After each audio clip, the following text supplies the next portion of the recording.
where he wants it.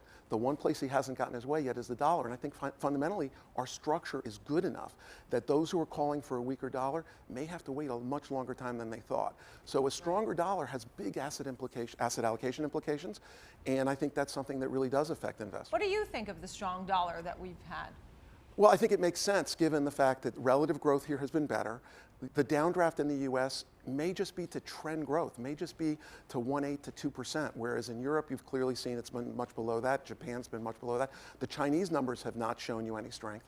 And going back to the PMI numbers that you discussed, the Chinese numbers are still showing the export numbers are weak. It's showing the new orders numbers are weak, and small firms in China are still struggling. So despite the better news at the top line in Chinese PMI, it isn't really giving you that sense that everything is actually okay. Okay, so what is the investment plan going forward? Is there a risk to the year end? You know, the S&P is up 24% so far this year. What do you do now? Well, you know, our view is never to try to be overly tactical, because as we've said several times this year, where I said don't necessarily exit S&P, because frankly markets can be wrong longer than we can afford to be right. So our view has always been manage volatility, manage downside, which has worked well for us. Our JDIX fund is up about 42% of the market, and our volatility is less than a third of the market. So that's a very strong Sharpe ratio. We think investors should be focused on the correlations in their portfolios, being very careful not to use the playbook that they've used the last 10 years, which is just loading up on fixed income, loading up on high yield to diversify. You know, our sense is international diversification may not be as important as it was with a stronger dollar. Our view is that these kind of volatilities, managed products like what we do in JDIX, is extremely important, because downside from a 27% up is a lot more problematic than when you're only up 8 or 9%. The downside doesn't seem as difficult. But as we saw last year, when you're up quite a bit, you can have a really big downturn. And so our sense is investors should not be trying to pile in here. If they are in the market, they should look to diversify in U.S.-oriented volatility kind of products. They should not be trying to buy credit here or extend credit riskiness, because our fear is that high correlation of high yield, for example, in credit products with the S&P could be problematic. But you shouldn't necessarily sell half your portfolio, because over time, equities make money. Okay, so if someone wants to buy some sectors that they might like, what would they buy? Well, we continue to see the healthcare area as very interesting. We think the energy area has been extremely penalized. I'm not sure I would take a huge bet in there, but if you look at the capitalization of Apple, for example, it's almost the entire capitalization of the energy sector, which seems a little bit out of whack to us. So I think there are places you can start dipping your toe. We still like biotech. We think there's fundamental organic growth there. And in healthcare, I think there is as well. All right. Great to see you. Arnhem Holzer, thank you so much for coming in. Arnhem Holzer, macro and correlation defense strategist at EAB Investment Group. Our next guest has a pick in what has been the worst performing sector of 2019, specifically within energy. We just discussed that a little bit. Let's find out what it is. And later this hour, we'll run through some of the apparel winners from Black Friday. What's the outlook for travel stocks heading into the winter? And Adobe Analytics is expecting a record Cyber Monday right now.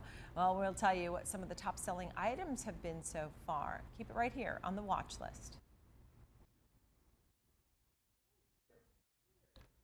Super, great to see you. Yeah.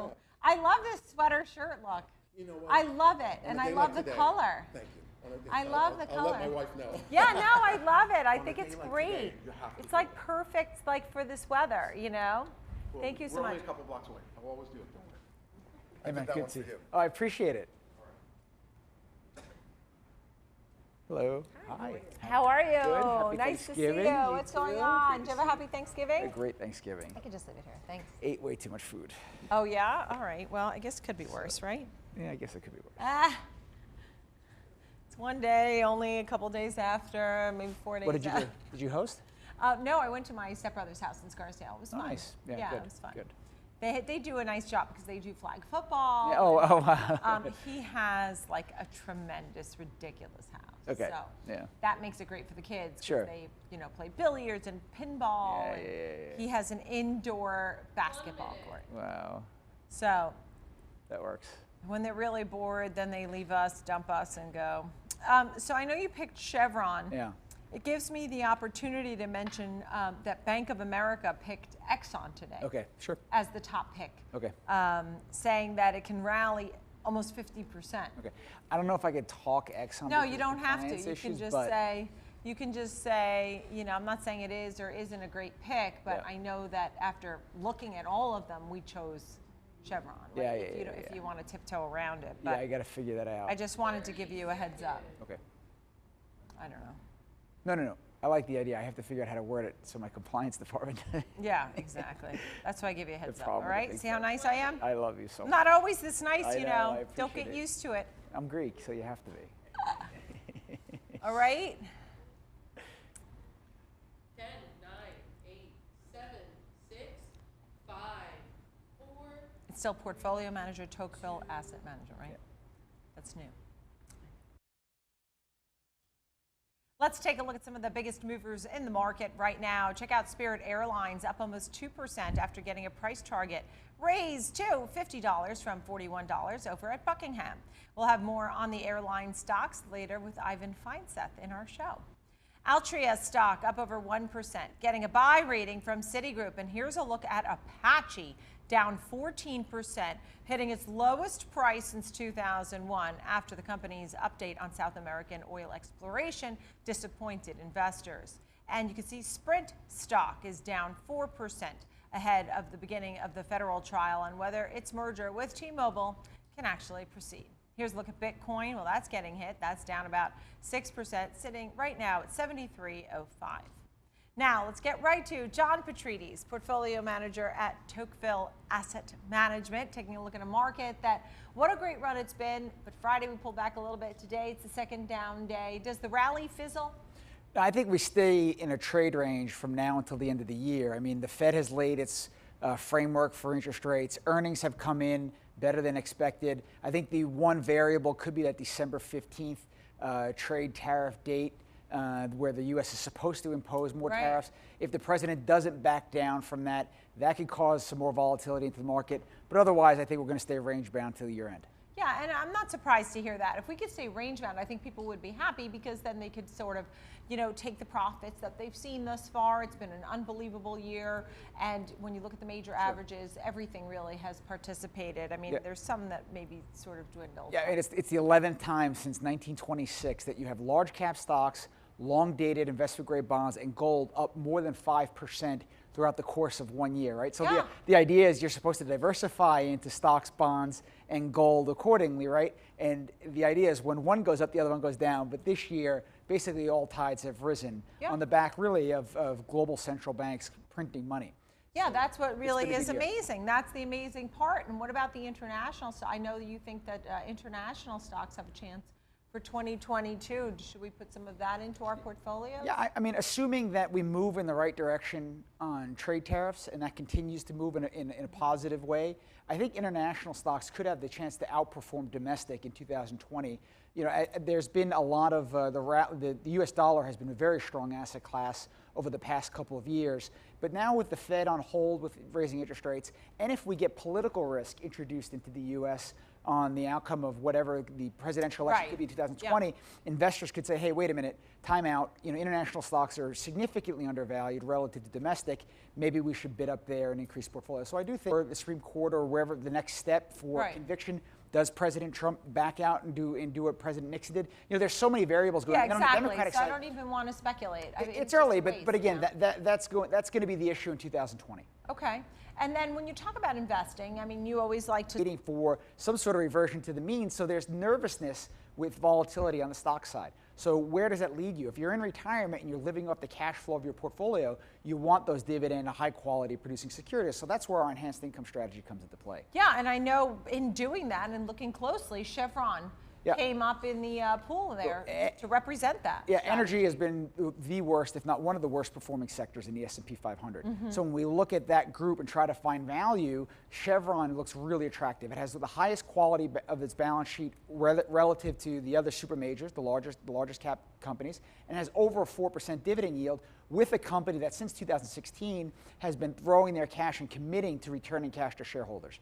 They're at the end of their CapEx cycle. They're looking to sell off assets. So if you're looking for income in a high quality stand and a high quality play, Chevron, although it's outperformed the group, still looks attractive to us. Yeah, and when we talk about sectors, I mean, by the way, Bank of America got an unbelievable call there for Exxon, calling it the top pick. So we always sometimes put Exxon and Chevron together.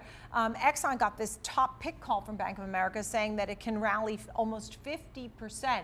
I mean, that for 2020, that's amazing. I mean, I don't know, do you like energy overall? Is it Chevron in specifically that you like? Yeah, well, our team, we do think energy is attractive at current valuation, given where, particularly where the income standpoint is. But from an income standpoint, but Chevron in particular, for us, is the most attractive play. And then what about some of the other sectors? Our previous guest, Arnhem Holzer, said maybe some healthcare and biotech. You know, tech has just been unbelievable for 2019. Are these areas that you would put a little into for 2020? Yeah, I mean, definitely, again, but we would favor probably more the international, the outside U.S. within those sectors, right? So why outside U.S.? Are you feeling very bearish on the U.S.? No, but I think from a valuation standpoint, international has lagged domestic. I think it's more of a valuation call, and the fact that, again, this is all based on if we get resolution on tariffs. Yeah. If we get resolution on tariffs, and we see that the Chinese deceleration of growth finds a floor, and you have a cheaper valuation relative to domestic, we think assets can flow out of domestic and international. The Atlanta Fed came out with their GDP number. You know, they're always such, you know, Debbie Downers, right? I mean, everybody's like 2% or it's Christmas time. We're supposed to be able to get. You know, Atlanta Fed comes out and says 1.3%. Right. I mean, are they close? Are they in the right direction? What do you think? I think they're confirming what we already know, and that is that the global economy has slowed. The U.S. economy has slowed, but it's being held up by the U.S. consumer. And I think that the Fed has accounted for that within its Fed policy action, within its monetary policy, which is basically, hey, we're at 1.5 to 1.75% on interest rates. We're not going anywhere unless the data proves us otherwise. Wages are growing. We're at full employment. So, you know, here's where we are. And I think that data just really confirms what we already know. And we get that jobs number on Friday, right? We're probably going to see the 3.6% unchanged and hope to see some wage growth always. I mean, that's always something that the wage growth is always the data point that the Fed keeps an eye on, because that's going to be the important gauge for inflation. But everything we're seeing from an inflation standpoint really shows a neutral to a slowing inflationary environment. So good from an interest rate standpoint. And if interest rates stay low, that means asset classes should rise. All right, John Petrides, thank you so much. Portfolio manager of Tocqueville Asset Management. Thank you so much for being with us. I really appreciate it. And coming up next, we're going to be taking a look at what went on in your shopping world over Thanksgiving and Black Friday. What's hot, what's not? Certainly in the footwear department, and some apparel names too.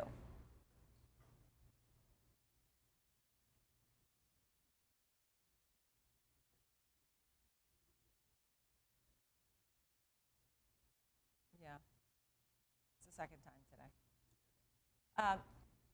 Thank you. So great. Thank you so much. All right, we are clear. Thank you so much. Yeah, blew past all your FANG stuff. And what was good about like after my first question of George, just went to the thank. So. No, the point is that what you and somebody our story. You can see it. What you Is the next person on Skype or no? Next person. and when it worked, when it breaks down, you can't say what's this. It was just sort of it's all sort of yeah. Hi, how are you? Great to see you. Happy holidays. Thank you for being here. Happy holidays. I'll be excited. I just need to. Starts. I'm all by myself today? 1 minute. Where's she going to be? Put it on right now. Oh, all right. WWTV. She was going to dial in. The show starts. That's that's all the CNBC stuff huddled in the corner there. That's funny.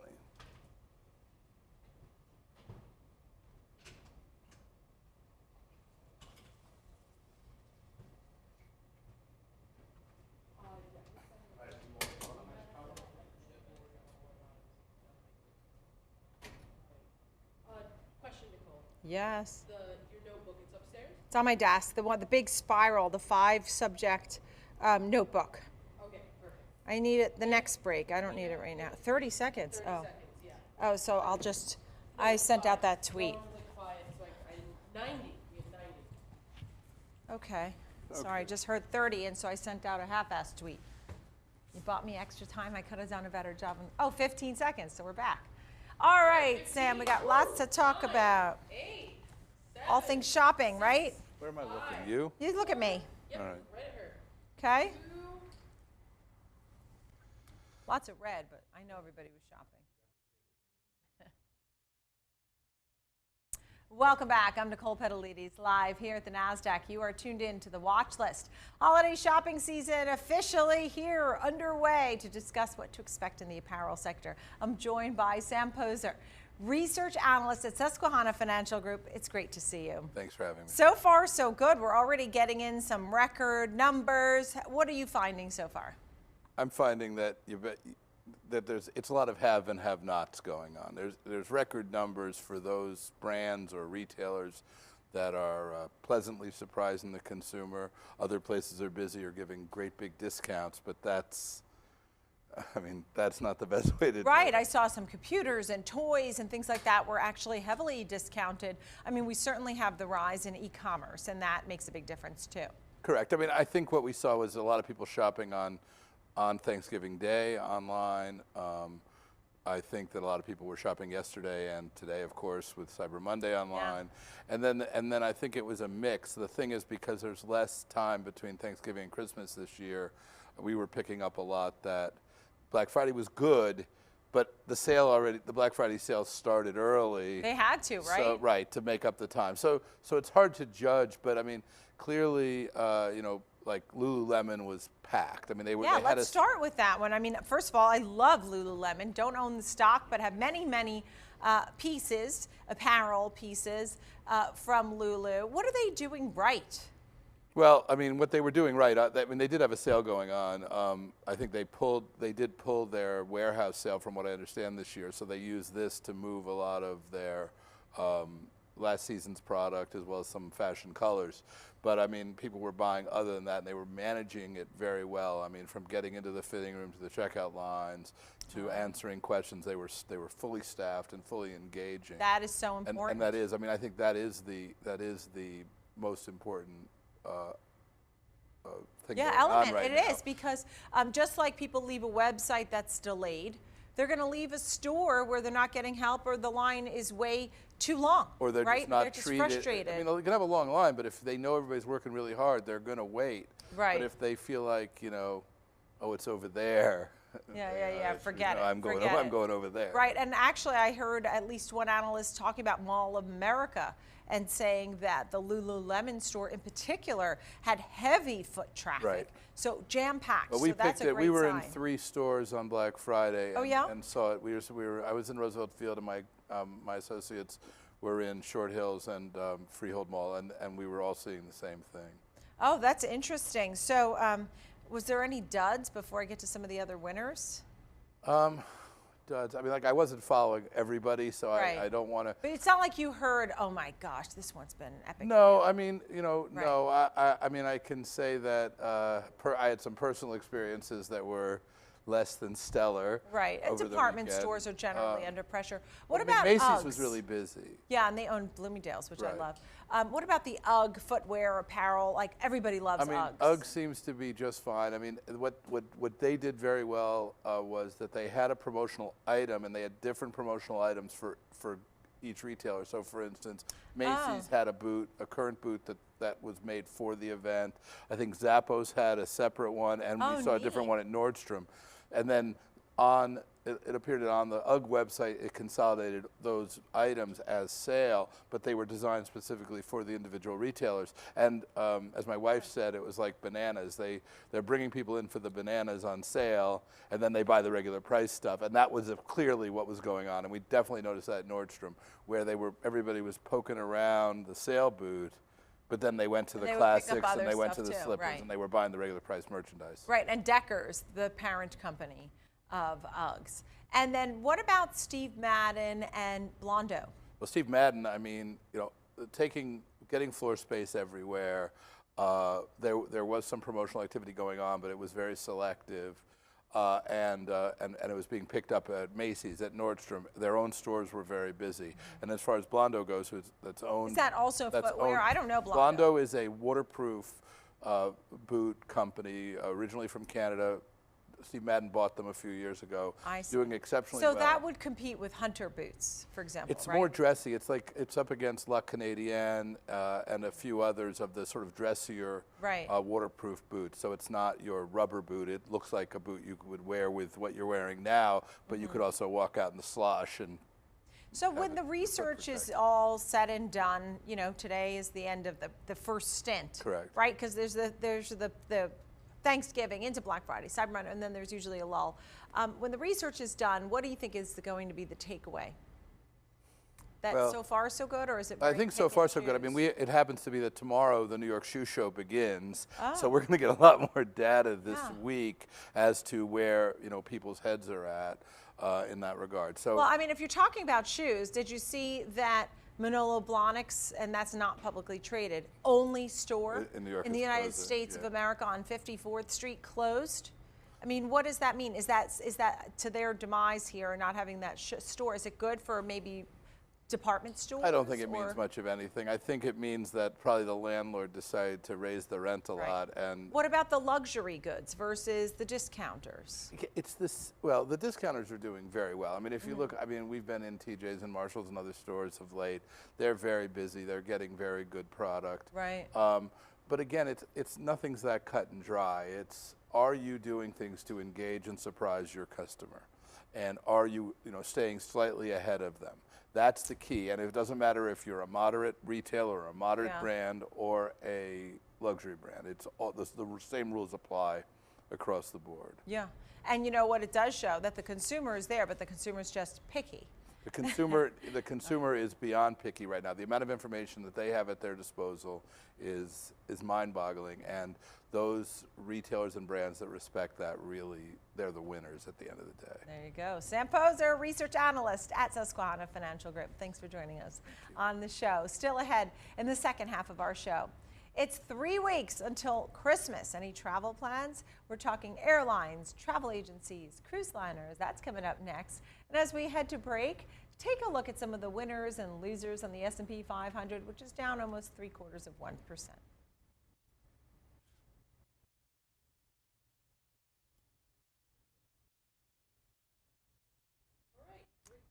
All right. I couldn't believe when I saw Manolo Blahnik, they had paper in the window or something. I read it in the paper over the weekend. Yeah, I saw the same I was thing. so bummed. I mean, it's just such a cool place, especially because it was part of Sex and the City. Nice to see you. Thank you so much. All I know is that if you get up by on Columbus Avenue in a Phillip City, but if you go around and you just see, I mean, it's empty door. It's nothing. I don't think it's anything personal. Right, with right. a particular brand. I think it's greedy landlords, and these Yes, come up and they hope they're getting, that's the other thing. That's the other thing. I know. And I heard the Fifth Avenue. Fifth Avenue rents are down about 9%. Madison Avenue between 57th and 72nd. You could come on in. The chair's available. And 72nd Street are down like 22%. Right. I heard they're decorating the windows of Fifth Avenue. Hey, Ivan. You have my notebook, right? Thank you. Happy holidays. Have a seat. How are you? Nice to see you. Thanks for coming in. Don't move the chair when you sit. Nope. Great. Because Nicole's busy getting my notebook, and if you move it, then she's gonna have to fix that. Gotta make you stand back. I can't. She's only one woman, Ivan. See, this is the work I really do behind the scenes. See? Thank Do you. you want your water? No, it's okay. I mean, yeah, actually, if I can take a sip, I'll take it. All right. So what's going on? You all right? Yeah, a little surprised at the sell-off today, but Your stuff came in a little bit later, so I didn't have time to go through all these cruise liners and booking, and so talk you'll about have to travel. tell us about where's the winners and losers and why and all that. 20 seconds. Okay. Oh. Oh my God. Nicole, you're on the big screen. I was? Yes, Why? Hold on. 9. The biggest screen? Back there. That one? 5. All Why? the way back there. Where this underground thing is? Take a picture next time. Welcome back to the Watch List live from the NASDAQ market site right here in New York City. Here's what's still ahead in the second half of our show. We'll look at some of the travel stocks ahead of the Christmas travel season. Are you ready? And Adobe's VP of Customer Insights stops by to share some details, the latest on what is expected to be a record-breaking online shopping holiday season. And what's next for gold after dropping from September's high? Just 2.5 hours left in the trading session. The market is under pressure after we got in some manufacturing numbers that were disappointing. The Dow Jones Industrial Average down 211 points right now. The NASDAQ 100 down about 1%. The S&P 500 down 0.75%. Well, Deere with a divergence in analyst calls after last week's earning announcement. And it's down today, down about 1%. It's been under some pressure, and that's why we bring in Sarah Roback, who's done some investigating on this topic, contributor for the TD Ameritrade Network. What are you doing? What are you looking at when you're looking at Deere? Because we've got a mixed bag on some of the analyst calls.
Yeah, and at 166, I mean, it's great to think that it could go to 180 or even 195. I know that Citi cut the price target down to 195, but there are so many worries about everything from crop prices and the trade war. So at least it's nice to know that some of these companies are still optimistic, and we'll watch Caterpillar along with Deere because they often move together. Now, here's another one, Roku. I mean, it's up over 300% this year, but the stock is down 15% today. A call from Morgan Stanley really spooking this one. The analyst cut the stock to an underweight, did raise the price target up to 110. Well, that's wild. And we're seeing that this stock, which has been unbelievable, I think this really, at least in part, was a valuation call, right?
Yeah, we'll see what happens all week long. Thank you so much, Sarah Roback, contributor for the TD Ameritrade Network. Thanks so much, Sarah. See you soon. Now let's get to today's feature segment on travel stocks. Ivan Feinseth with us, Chief Investment Officer at Tigris Financial Partners. It's great to see you. Thank you. It's exciting to think that the holidays are here and people love to take trips or do whatever, see family and friends. What's on the docket here? I know that these travel stocks are front and center. Some of the airlines can be a little finicky. What are your thoughts right out of the gate? Well, first of all, the travel industry is benefiting from the strength in consumer spending and the strength in the consumer. We have at record levels of employment, a record high stock market, so consumers feel wealthy and they are spending. And what feels like record high airline prices. Well, the airline industry is capacity constrained, so there's huge demand both for business and leisure travel. Every plane you get on is full, so there's a lot of demand for travel, and I think the biggest trend is that consumers want to spend on memories, creating memories, more than merchandise. Right. Let's break it down a little bit. Some of the cruise lines, you had some thoughts on some of those names. The cruise lines are especially doing well. They continue to introduce new ships. Norwegian just launched its newest ship last week, the Encore, which is its biggest and most beautiful. I was just on the ship to tour it. And the fit, finish, the attention to detail, the features, the racetrack, the laser tag, and virtual reality play areas, as well as the dining choices. The cruise industry offers the consumer the best value for their travel dollar. It's been a winner. It's up almost 30% this year. So I don't know whether or not there are deals to be had if someone were actually trying to get one for the holidays, but are the stocks, Norwegian, Royal Caribbean, Carnival Cruise, are these probably a good place to invest for 2020? Yes, I think that Norwegian is the best value with the best upside. They have the youngest, most feature-rich fleet. They offer a really high quality product and do get premium pricing because of the quality of their product offerings. And by the way, cruising is very social. Within a day, people are meeting other people. I know families that go on a cruise, meet another family, and for the next 10 years, both families go on cruises every year on the together. That's true. That's true. What about the airlines? I mean, we've heard so many different stories. I mean, American had some problems with the union, and there were all different stories that go within it. Many of them have suffered with Boeing pulling the 737 MAX off the line.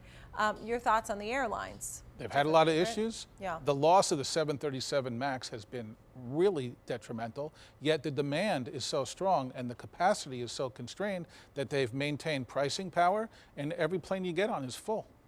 Yeah, that's absolutely right. And so, and many of them hedge the costs of oil and things like that they face, even though we had some volatility in oil recently. But names like Southwest and United have the most number one exposure. pick That's your in the airline. That's your number one pick? And also I like Booking.com, which is a play on the travel industry. Okay, so Southwest is your pick among the airlines. Right now it's at 56.90. So you think it has upside potential? Yes. I like Southwest the best, then Delta. And then Delta. And then, by the way, Delta got a great rating as far as not canceling on folks, right? Giving them the right preparation to just say, to find alternatives. I think American got a tough rating on that one. I know and somebody who had an American Booking.com. flight recently canceled. But Oh, did you? And Booking.com is something you like. It's the way to play the travel industry, and it's the way to play the add-on experience or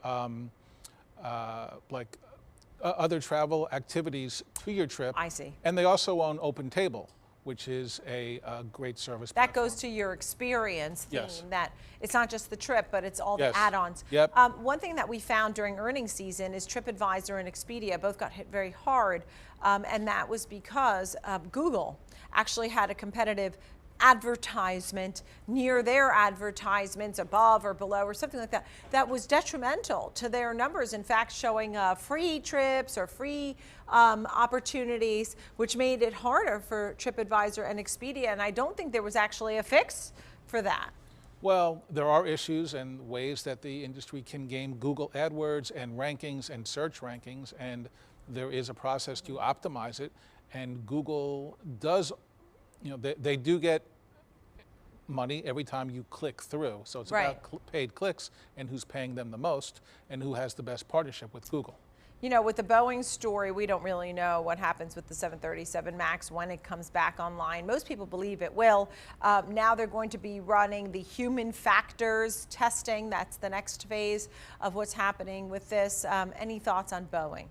I'm a little surprised that they're not closer to bringing it Would back you buy into it? service. Absolutely. Boeing, you want to buy good companies when they're having a bad time. And Boeing is having a bad time. The key thing is they have not really gotten any cancellations for the 737 MAX. In fact, Southwest Airlines has the biggest number on order and the biggest number of 737 MAX in their fleet. So they've been, in theory, hurt the most, yet the Right. stock has held up very well. I believe the plane will be back into service sometime early next year. It'll be a boon for Boeing and a boon for the airline industry. Yeah. All right.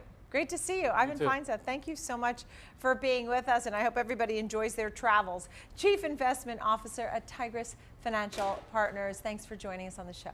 Thank you. Up next, after an epic run up, gold has fallen off its multi-year highs. What should investors expect in the gold market next year? Some people are really hoping for some big moves upward.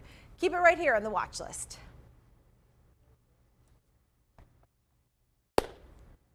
Yay! All right, we are clear.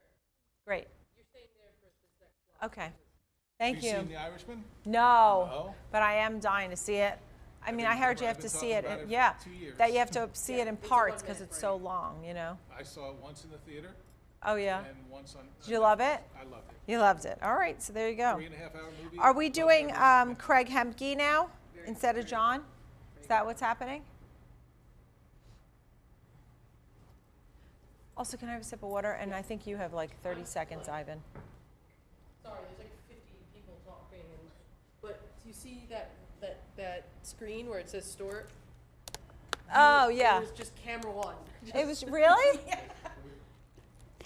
All right. Yeah, Ivan, you're good. I'm clear. Okay. You're clear. Yeah. Okay, Craig Hemke, right? Yeah. 87, 6, 5. And then we're going to go to Tom White, but you're going to tell me what to do in my ear because I didn't know if we go to break or what.